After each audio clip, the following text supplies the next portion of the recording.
গেল কয়েক বছরের মতো চামড়ার বাজারে এবারে ঈদে নেমেছে ধস। তবে অন্তর্বর্তীকালীন সরকারের শাসনামলে চামড়ার দাম নিয়ে আশাবাদী ছিলেন সবাই। এ কারণে ঈদের দিনে অনেক মৌসুমী ব্যবসায়ীও নেমেছিলেন চামড়া কিনতে। ওয়ালটন আবারও মিলিয়নিয়ার অফারে ওয়ালটন ফ্রিজ কিনে আপনিও হয়ে যেতে পারেন মিলিয়নিয়ার। চামড়া কিনে ক্ষতির মুখে পড়েছেন তারা, আবার উপযুক্ত দাম না পেয়ে বাধ্য হয়ে কম দামে চামড়া বিক্রি করেছেন কোরবানি দাতারা। শহরে বাদুরতলা রোডে কেনাবেচা চললেও গ্রাম অঞ্চলে চামড়ার দাম ছিল আরো কম।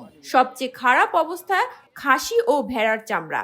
বাজারে এসব চামড়ার দাম সর্বনিম্ন 5 টাকা বিক্রি হয়েছে, আর গরুর চামড়া বিক্রি হয়েছে 200 থেকে 600 টাকার মধ্যে। বগুড়াতে আসার পর বাজার দেখার পর দেখতে পাচ্ছি যে আমাদের প্রতি বছর যেরকম লাভ হচ্ছিল সেরকম হচ্ছে না, বরং এবার লসই হচ্ছে। মানে 1.5 লাখ টাকা গরু কিনতে সেই চামড়ার দাম মাত্র 600-700 টাকা বলে। এটা এত দাম কম হতো কথা না, তো সরকার থেকে বলছে যে 1000 নিচে কিনা নিজের 600 টাকা দিয়ে কিনে সেটা 400 টাকা খরচ হয়। ঢাকাতে পৌঁছাতে গেলে 400 টাকা খরচ হয়। এই খরচটা সহ মনে করেন যে 1000 টাকা খরচ হয়।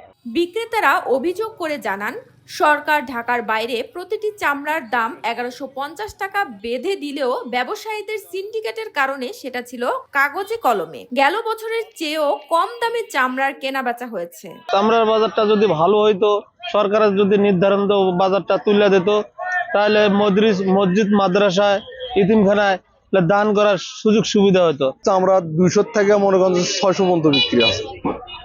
এবার সব ব্যাপারই লস আছে, কেউ লাভ করতে পারেনি। সিন্ডিকেট নয়, আন্তর্জাতিক বাজারে চামড়ার দাম কমে যাওয়ায় স্থানীয় বাজারে দাম কমেছে জানালেন চামড়া ব্যবসায়ীদের এই নেতা। সঠিক পরিকল্পনা ও নিয়ন্ত্রণহীন বাজার ব্যবস্থার কারণে ধসে পড়েছে কোরবানি চামড়ার বাজার। এর সঙ্গে ধসে পড়েছে অস্বচ্ছ ও এতিম অনেক শিশু কিশোরের স্বপ্ন। এখন সময় শুধু সমাধান খোঁজার। SA TV digital.